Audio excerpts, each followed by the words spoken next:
ktorá je biela, ktorá čierna, kedy je deň a kedy noc, kde je ráj, kde je peklo, ako je dobre, ako zle, prečo áno, prečo nie, čo je začiatok, čo koniec, tu som ja, tu si ty, ja teraz pýtam sa, byť či nebyť, byť či nebyť, nekonečná dilema. Presne tá, ktorá je tu odjak živá, prežíva aj naďalej v nás na jej dôkaz. Sa raz za čas objaví vás, ktorý zahalí ťa otázkou. A to je sieť, z ktorej cesty späť nie. Ty preto odpovedáš a podľa odpovede dostávaš karty a hráš. Smer si vyberáš, pričom priama a široká je cesta.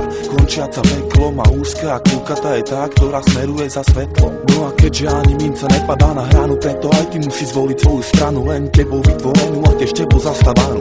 Pretože každý z nás sám si je tu súdu zdrojcom, života tvorcom a myšlienok vládcom.